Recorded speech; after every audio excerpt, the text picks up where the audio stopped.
أحيانا يصل حجم قواعد البيانات لأرقام خرافية، وعملية البحث تصبح معقدة جدا وتحتاج إلى وقت طويل، وخصوصا لو بدور على بيانات متشابهة. وحاجة زي مواقع التواصل الاجتماعي، إزاي بتقدر تعرف النوع ده من المحتوى أنت بتدور عليه، وإزاي بيقدموا اقتراحات مناسبة لكل شخص على حدة وبتكون نسبة صحتها كبيرة، وفعلا أنت بتقرأ البوست وبتتفرج على الفيديو أو أيا كان الشيء اللي بيقترحوا عليك. وحاجة زي مواقع التسوق الإلكتروني، إزاي بتقدر تعرف إن المنتجات دي مناسبة للشخص وبتقدم مقترحات هي كمان. ولو اشتريت منتج معين بتلاقيه يقترح عليك منتجات مشابهة. لو بدور على حلل للطبخ، ساعتها هتلاقيه اقترح عليك منتجات مشابهة تخص المطابخ، وكلها هتحتاج فيها طقم الحلل اللي ناوي تشتريه. ونيجي لمحركات البحث، يا دوب بس تنوي تدور على حاجة يلاقيه جايب لك نصوص وصور وملفات فيديو ليها علاقة بالموضوع. ولو افترضنا ان السر ورا الموضوع ده انه بيدور في المواقع اللي على النت كله على تشابه في الكلمة اللي بدور عليها، ده ممكن. ولكن ازاي بيقدر يعرف ان الصور والفيديوهات اللي طلعهم لي دول ليهم علاقة ببعض؟ واكيد مش مقعدين ناس تفلتر المحتوى، واكيد معظمنا بيسأل نفسه عن ازاي شات جي بي تي ومؤخرا جيميناي والمعتمدين على خاصية الذكاء الصناعي بيقدروا يفتكروا البيانات. يعني تخش في محادثة طويلة عريضة معاهم وبتلاقيه ثابت على موقفه ومسيطر ومركز كده، واجاباته متصلة ببعض. وده اللي هندردش فيه في حكاية النهاردة على كودكس لاين. عندنا قاعدة بيانات لمكتبة ومقسم فيها الكتب بناء على خصائص كل كتاب، اسم المؤلف، عنوان الكتاب، سنة الإصدار، وهكذا. وفي الداتابيز أو قواعد البيانات المعتادة، البيانات دي بتكون مقسمة في جداول، وكل صف في الجدول ده بيمثل بيانات كتاب. ولما باجي ادور على اي كتاب معين عن طريق الاسم او العنوان، ساعتها هيدور في كل الحاجات اللي في الجدول على نفس الاسم، وساعتها هيديك النتيجة بدقة متناهية وبدون اي مشكلة. ولكن في حالة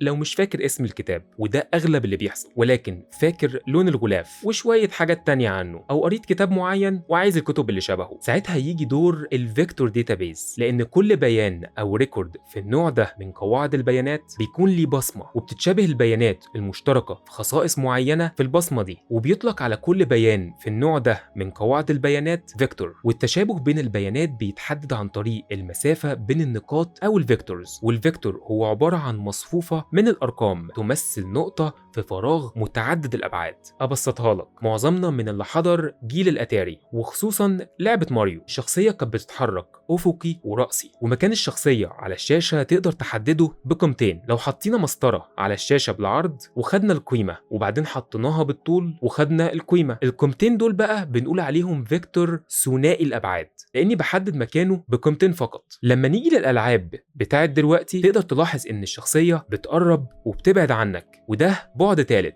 هنضيفه للفيكتور. وبكده بقى فيه 3 قيم، وعشان كده هيطلق عليه ثلاثي الأبعاد، لأن مكانه بيتحدد ب3 نقاط، والأبعاد دي ملهاش حدود، تقدر تزود زي ما انت عايز. ولكن لما نيجي لعدد الأبعاد في الفيكتور داتابيز هنلاقيها مقيدة. معظمهم بيتيح لك عدد أبعاد توصل ل1000 أو 2000 بعد، وبيتحدد على حسب اللي بيقدم الخدمة وقدرة سيرفراته، وطبعا هتتكلف قد إيه. وأبعاد الفيكتور في الداتابيز بتتحدد بناء على البيانات. يعني عندي عربية، العربية دي ليها خصائص زي لونها، ماركتها، سعرها، ونوع المحرك، وهكذا. كل حاجة من دول بتمثل بعد. ولكن إزاي تقدر تضيف ماركة العربية؟ أنت مش قلت إن هي عبارة عن مصفوفة مكونة من أرقام فقط؟ وماركة العربية كلمات أو تكست. فعلا الفيكتور لازم يحتوي على أرقام فقط، وبالتالي البيانات مش بتتحفظ زي ما هي، ولازم يتعمل لها في الأول امبيدنج. وعملية الامبيدنجز الغرض منها تحويل البيانات إلى فيكتور أو سلسلة من الأرقام، وبيتم الربط بينهم بعد كده عن طريق مدى قرب الفيكتورز من بعضهم. هل بقى بيقوموا بالعملية دي بشكل يدوي؟ أكيد لأ، ده احنا في عصر الكمبيوتر للأسف بيعملوها بشكل يدوي، ولكن بعد كده بيعتمدوا على AI موديل علشان يقوم بالمهمة دي. وطبعا بنكون دربناه على البيانات اللي عندنا بشكل يدوي في الأول فقط. يعني بجيب شوية بيانات واشتغل بنفسي عليها واعمل لها امبيدنجز واحولها إلى فيكتورز، بعد كده أروح أجيب الموديل وابدأ أدربه واحدة واحدة إن أديله السؤال واللي هو البيانات اللي عايز أحولها لفيكتورز، واديله الإجابة اللي هو الفيكتور اللي استنتجته في الأول. فالموضوع بياخد وقت في البداية، واديك بقى الصدمة اللي بعديها. للاسف الفيكتور داتابيز مش بتقوم بعمليه الامبيدنجز بنفسها، وبالتالي هتحتاج AI موديل في الاول يقوم بعمليه الامبيدنجز علشان ينتج الفيكتور، وساعتها نقدر نحفظه في الداتابيز. واللي عملوا الموضوع ده ما سابوناش لحد كده، لان اشهر امثله ل AI موديلز بتقدر تعمل عمليه امبيدنجز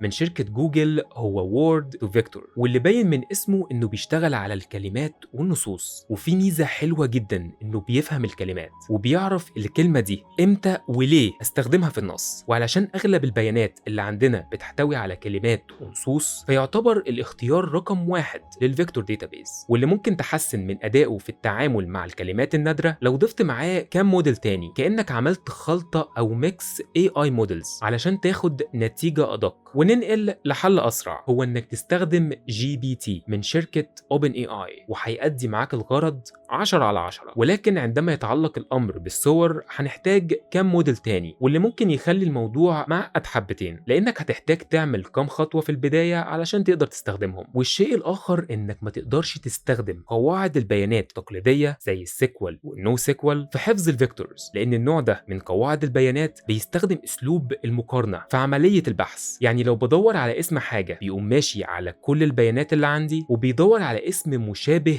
او مطابق له. ولكن في الفيكتور داتابيز عملية البحث بتتم بشكل مختلف تماما، وهي الفيكتور سيرش. والفيكتور سيرش هي عملية البحث عن طريق المعنى. مثلا لو عندي مقال بيتكلم عن الحيوانات وكنت بدور على أي حاجة ليها علاقة بالكلاب، ساعتها ممكن أدور على أي كلمة معينة وليكن كلب أو نوع معين من الكلاب. ولو المقال كله مفهوش الكلمات اللي بدور عليها، ساعتها مش هيظهر لي في النتيجة أي حاجة. ولكن جيت بقى وحولت كل الجمل اللي في المقال ده وكمان الكلمة اللي بدور عليها إلى فيكتورز، ساعتها كل الفيكتورز اللي قريبة من الفيكتور اللي بدور عليه هتظهر لي في النتيجة. وبيتم حساب المسافات بين الفيكتورز عن طريق ألجوريزم أو خوارزمية هي Euclidean distance أو نظرية فيثاغورس اللي معظمنا خدها زمان في الهندسة. وإنك تخلي قواعد البيانات التقليدية تقوم بالعمليات الحسابية دي هيكون غير عملي إطلاقا، لأن اللي كان ممكن تعمله الفيكتور داتابيز في ثواني علشان تحدد مسافة بين نقطتين، التانية ممكن تاخد يوم بالميت مع زيادة حجم البيانات. بالإضافة إن قاعدة البيانات دي تقدر تحفظ فيها أي حاجة مهما كانت طبيعتها، صور، فيديوهات، نصوص، من غير ما تقلق، لأنها في الأول والآخر بتعتمد على الفيكتورز في عملية البحث. وكمان الفيكتور داتابيز بيبقى فيها شيء شبيه بالكاش علشان تسرع من عملية حساب المسافات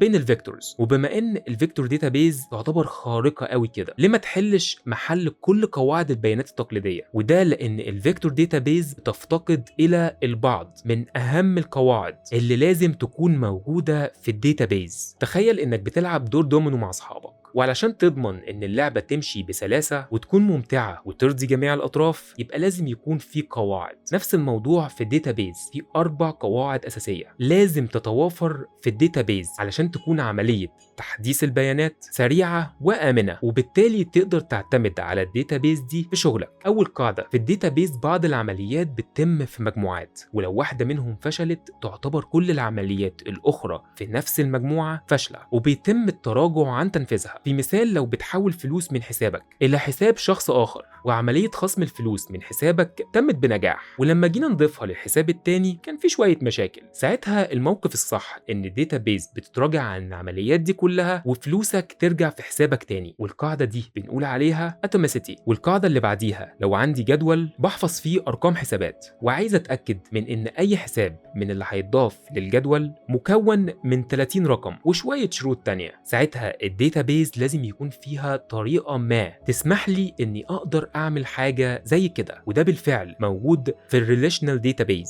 زي MySQL واوراكل واشباههم. وبالتالي افضل حاجه للبرامج اللي لازم تكون فيها البيانات منظمه وليها قواعد محدده، والقاعده دي بنطلق عليها consistency. والقاعده اللي بعديها ان العمليات اللي بتتم في الداتابيز لازم تكون منفصله عن بعض. بمعنى لو افترضنا ان واحد بيستخدم البرنامج وبيعمل تحديث تحديث لشيء ما في جدول وليكن ألف، ومستخدم تاني بيعمل عملية تحديث في جدول آخر وليكن ب، والعملية الأولى فشلت لسبب ما، مش معنى كده إن العملية التانية هي كمان تفشل. والقاعدة دي هي isolation، والقاعدة دي حلوة قوي قوي وخصوصا لما الكهرباء بتتقطع. ولذلك قواعد البيانات لازم يكون فيها خاصية إنها تقدر تسترجع آخر حالة كانت عليها بشكل أو بآخر. في مثال، لو بلعب لعبة على الكمبيوتر وعديت فيها كتير وللأسف الكمبيوتر هنج أو طفى من غير ما أعمل سيف، ساعتها لازم هترجع تلعب من الأول. بنقول على القاعدة دي durability. وفي حالة إني محتاج النوع ده من قواعد البيانات بشكل أو بآخر، ساعتها عندنا أكتر من اختيار، زي Elasticsearch بتقدم Vector Search،